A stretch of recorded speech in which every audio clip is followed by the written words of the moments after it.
Bonjour à toutes et à tous et bienvenue dans cette Actu Réfractaire. Aujourd'hui, on va analyser la polémique Bernard Arnault et faire une petite météo des luttes. Bah oui, on a des nouvelles de notre milliardaire préféré, Bernard Arnault, qui est revenu des États-Unis super enthousiaste. Bah ouais, hein, nous aussi on a notre milliardaire fan de Trump. Et du coup, ça soulève une grande question. C'est bizarre, pourquoi tous les milliardaires adorent Trump? Je comprends pas, il doit y avoir un truc. On a l'impression que aux USA, on vous accueille à bras ouverts, les impôts vont descendre à 15%, les ateliers qu'on peut construire aux USA sont subventionnés dans toute une série d'États, et le président américain encourage ça. Ah bah enfin une explication claire. Merci Bernard, merci. En fait, les milliardaires, s'ils kiffent Trump, c'est parce qu'il va les gaver d'argent public. C'est-à-dire que l'argent des États-Unis vont financer les petits projets des milliardaires. Mais les profits, eux, par contre, ils vont bien rester dans la poche des milliardaires. Hein. C'est pas mal, hein, une sorte de remake des Robins des Bois, mais inversé. Ou un remake de Macron en fait. Parce que oui, sous Macron, Bernard Arnault a vu sa fortune grimper en flèche. Et pour s'en rendre compte, il suffit de checker sa fortune en 2017, qui était de 40 milliards de dollars. Et bien aujourd'hui, il est assis sur 188 milliards. Pas mal du tout. J'arrive même pas à me figurer ce que ça représente. En tout cas, ça s'est fait grâce aux aides publiques aux entreprises, qui ont aussi explosé, atteignant presque 200 milliards. Et ces aides publiques, elles passent soit par des subventions, soit par des exonérations fiscales. Et puis Bernard Arnault, il a pas attendu les cadeaux de Macron pour faire de l'optimisation fiscale, puisqu'il y a 27% de ses filiales qui font de l'évasion fiscale. Résultat, on a un article du Monde, paru cet été, qui nous expliquait qu'en proportion, Bernard Arnault paye moins d'impôts qu'un Français au SMIC. Ouais, c'est une bonne info pour commencer le lundi. Mais vous n'êtes pas sans savoir que l'État français s'enfonce dans le déficit, avec un gros trou dans la caisse. Du coup, le gouvernement est obligé de demander aux plus riches de participer un tout petit peu, tu vois, et ça plaît pas du tout à notre milliardaire. À peine croyable. Donc on va taxer le Made in France. Pour refroidir les énergies, on fait difficilement mieux. Pour pousser à la délocalisation, c'est idéal. Alors je ne sais pas si c'est vraiment l'objectif du gouvernement, mais en tout cas, il va l'atteindre. C'est ce que s'il arrive au bout de ses plans. Ça, c'est inévitable. Alors qu'il y a d'autres solutions. On leur a proposé d'autres solutions. Évidemment, la bureaucratie. Bon, voilà. Pour ça, faudrait faire comme aux États-Unis, nommer quelqu'un pour se lâcher un peu la bureaucratie. Mais dès qu'on essaye de faire ça, bon, là. Bah oui, parce que Bernard, lui, il peut pas se permettre de payer des impôts. Il fait la course avec Elon Musk pour être l'homme le plus riche du monde. Et là, c'est compliqué, parce que Bernard Arnault, il est repassé à la 5e place, alors qu'il était premier en mars 2024, quoi. Du coup, comme il est malin, le Bernard, il se dit que c'est peut-être le moment d'aller choper l'argent des États-Unis, vu qu'il n'y a plus de sous dans les caisses de l'État français. Et puis bon, Bernard Arnault, il vend du luxe. Donc même si les pauvres avaient de quoi vivre décemment, il n'irait pas acheter ses sacs à main hors de prix. Donc il n'y a aucun intérêt à relancer la consommation des ménages en France. Par contre, aux États-Unis, les riches, ils roulent sur l'or, mais comme jamais. Et du coup, sa boutique de New York, elle marche à fond. Le marché se développe très vite. Il n'y a qu'à prendre la nouvelle boutique que Pietro a ouverte à New York, qui est un succès incroyable. Franchement, il y a des queues de 100 mètres de long. Enfin, c'est vraiment assez exceptionnel. Et pourtant, c'est très, très élitiste.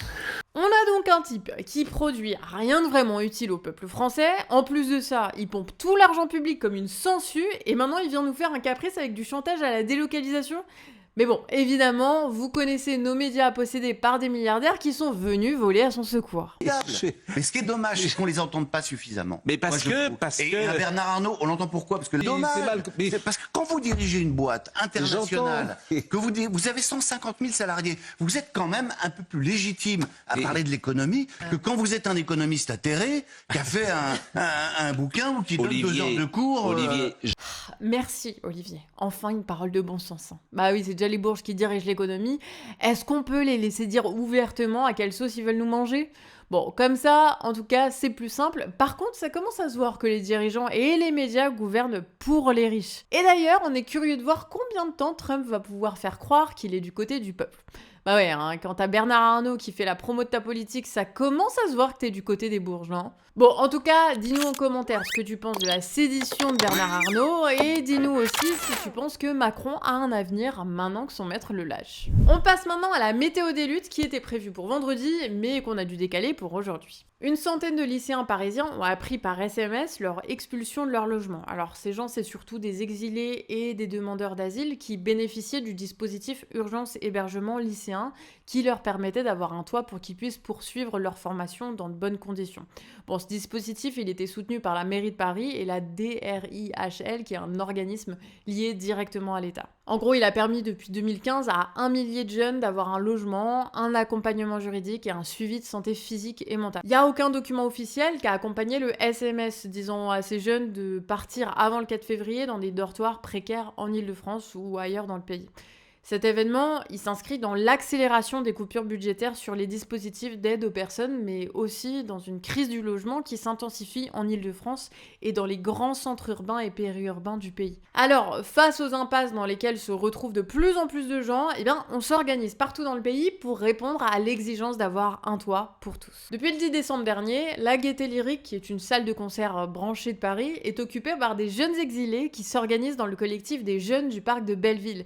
Ils sont aidés par les habitants qui organisent des collectes et des soupes populaires. Parce qu'il faut savoir que ce problème de logement, il concerne plus seulement que les exilés et les plus précaires. À Marseille, les loyers flambent et notamment à cause d'Airbnb et de la gentrification. Et face à ça, les gens ne restent pas silencieux et n'y vont pas de main morte pour contester le poids des multipropriétaires. Par exemple, ces dernières années, il y a plein d'Airbnb qui ont été sabotés avec des soudures de boîtes à lettres par exemple. Et passons maintenant à une autre lutte, à Paris, sur les transports en commun. En Île-de-France, il y a des agents de la RATP qui s'organisent contre la répression patronale et l'ouverture à la concurrence du réseau de transport.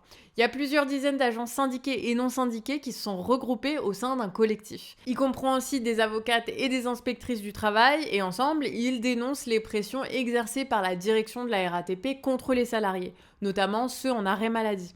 Par exemple, il a été rapporté que la caisse d'assurance maladie de l'entreprise, elle a refusé de reconnaître des accidents du travail ou encore des agents qui étaient sommés de retourner au travail alors qu'ils avaient le bras dans une attelle ou qu'ils étaient sous traitement médicamenteux. Et en plus de ça, il y a plein de salariés qui ont été licenciés ou contraints à démissionner. Résultat, il y a 2000 postes qui ont été supprimés en 2 ans. Et cette répression, elle s'inscrit dans la politique de Jean Castex, le PDG de la RATP depuis 2022, dans sa chasse aux abus liés à l'absentéisme. Bon, et selon le collectif, c'est clair, derrière cette petite formule-là se cache en fait une mise au pas des salariés de l'entreprise afin de faire passer de futures attaques contre leurs droits et conditions de travail et des nouvelles suppressions de postes. Tout ça, ça s'inscrit dans un contexte, celui de la politique d'austérité budgétaire du gouvernement, mais aussi dans le cadre de l'ouverture à la concurrence qui vise à démanteler le monopole public des transports. Bah oui, par exemple, il y a 3 lots de lignes de bus qui ont déjà été réattribués à des acteurs privés. Bon, en gros, le collectif contre la répression et la mise en concurrence, il souhaite faire connaître la situation et compte sur la solidarité des usagers pour gagner en efficacité. Et ils sont pas les seuls à se mobiliser. Il y a la CGT RATP GISO, le syndicat des agents de maintenance, qui a déposé un préavis de grève pour le 6 février pour exiger des augmentations de salaire dans le cadre des NAO et dénoncer la réduction des moyens de maintenance dans le cadre de l'ouverture à la concurrence. Et tant qu'on y est, petite pensée aussi à une vingtaine de militants en ce moment en procès à Nantes. On leur reproche d'avoir voulu mener une action pro-palestinienne lors du match Israël-Australie lors des JO. Ils avaient des drapeaux et des t-shirts Free Palestine, mais la police a réprimer leur action avec amende et aujourd'hui le tribunal. Alors, force aux camarades et on vous tient au jus sur cette affaire demain. Bon bah voilà, on termine là-dessus cette Actu Réfractaire. Merci d'être resté jusque-là. Pensez à vous abonner. C'était Nico, Jade et Maxime à l'écriture. Moi, je me suis occupée de la miniature et de la présentation. Et Betty s'est occupée du titre. On se retrouve demain à 18h. Et puis, sur ce, prenez soin de vous. Ciao!